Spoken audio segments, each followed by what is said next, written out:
बस कुछ दिन, कुछ हफ्ते या कुछ महीने, इतनी सी ही लाइफ है जगन्नाथपुर जलाशय की, जो प्रतापपुर तहसील के अंतर्गत है। और लगभग 5.5 हेक्टेयर का बना यह बांध दो गांवों के सैकड़ों किसानों को खेती के लिए पानी उपलब्ध कराता है। यह बांध खतरे में क्यों है, इसका कारण एसईसीएल है, जिसकी महान तीन कोयला खदान वहाँ पे संचालित है। और यहाँ पे कई तरह की गतिविधियाँ हैं जो इस बांध के लिए खतरनाक हैं। सबसे बड़ी बात है, इस बांध को बचाने के लिए बातें कई दिनों से आ रही हैं, लेकिन न तो प्रशासन सामने आ रहा है, न शासन के लोग सामने आ रहे हैं, न किसी भी विपक्ष राजनीतिक पार्टियों के लोग सामने आ रहे हैं, न स्थानीय ग्रामीण सामने आ रहे हैं। आइए मैं आपको बताता हूँ 4 बिंदुओं में कि बांध को किस तरह से एसईसीएल के कारण खतरा है। बांध के खुद खतरे को लेकर पहला बिंदु, महान तीन कोयला खदान में बांध के करीब बढ़ती कोयला की खुदाई। जल संसाधन विभाग ने एक पत्र 2017 में लिखा था। उसमें यह बताया था कि बांध की जो प्रस्तावित सीमा है वह 200 मीटर में है और इससे बांध प्रभावित हो सकता है। फिर इसमें जो पत्राचार हुए उसमें यह बात आई कि अधिकारी एसईसीएल के लोगों से बात करें और स्थिति स्पष्ट करें। इसके बाद 2019 में एक पत्र जल संसाधन विभाग के एक बड़े अधिकारी जो अंबिकापुर में बैठते हैं, अधीक्षण अभियंता, उन्होंने अपने उच्च अधिकारी को एक पत्र लिखा।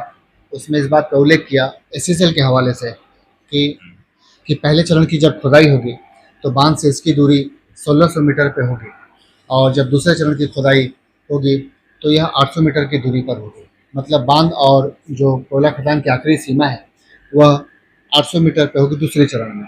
लेकिन वर्तमान में जो स्थिति है यह है कि यह खदान जो है बांध के 200-300 मीटर के करीब पहुंच चुका है। इसको लेकर भी बातें सामने आई। जल संसाधन के विभाग के अधिकारियों ने उसका निरीक्षण भी किया, लेकिन ताज्जुब की बात है कि किसी तरह की कोई प्रतिक्रिया किसी भी विभाग से नहीं आई। दूसरी तरफ मामले को लेकर शिकायत हुई। एसडीएम प्रतापपुर ने तहसीलदार और एसडीओ इरीगेशन से 7 दिवस के अंदर प्रतिवेदन मांगा कि वास्तविक स्थिति क्या है, लेकिन वह प्रतिवेदन भी जहाँ तक जानकारी मिल रही है जमा नहीं हो सका है। इसका आशय है कि इसको लेकर जांच नहीं हुई है।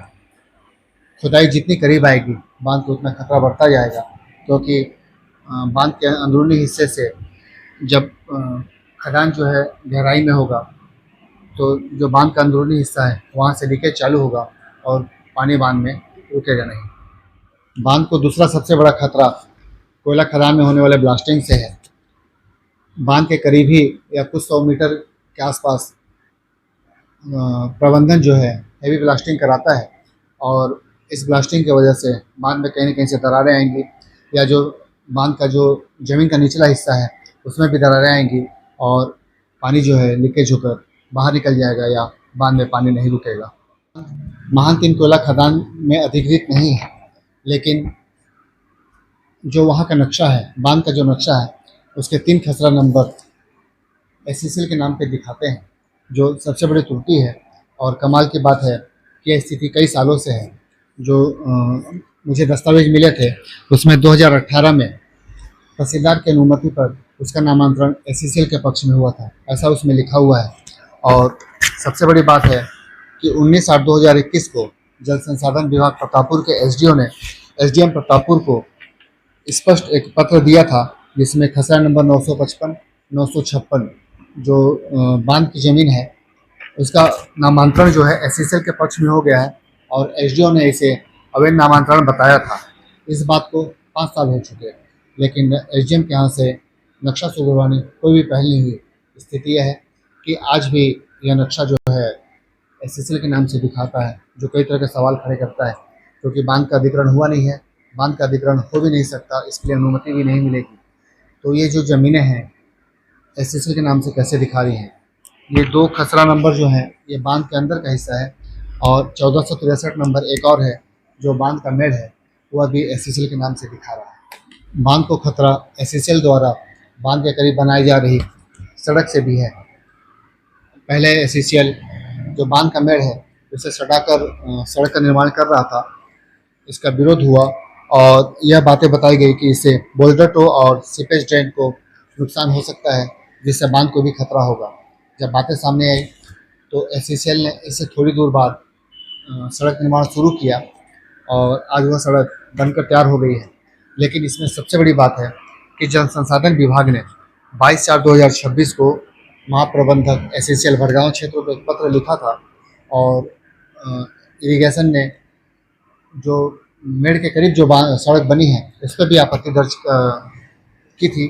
आपत्ति दर्ज इसलिए बोल सकते हैं क्योंकि उन्होंने जो पत्र लिखा था उसमें बिल्कुल स्पष्ट लिखा हुआ है कि ढके हुए क्षेत्र को तत्काल हटाया जाए एवं निर्धारित दूरी जलाशय से 200 मीटर में उस कार्य को कराने का कष्ट करें।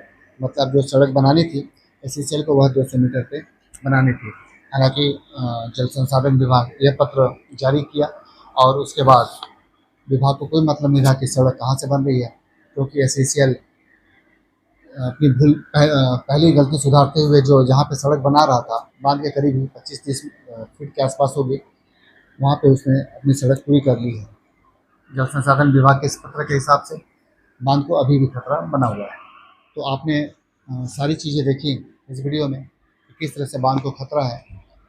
बांध को बचाने कोई भी सामने नहीं आ रहा है, न प्रशासन, न शासन, न विपक्ष के लोग, न आम लोग।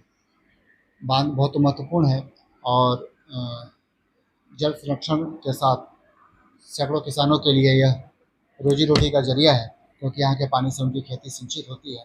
सबको मिलकर साझा प्रयास करने की ज़रूरत है ताकि इस बांध को बचाया जा सके, क्योंकि एसईसीएल की जो स्थिति है वह कुछ दिनों के बाद बांध अस्तित्व में नहीं रहेगा।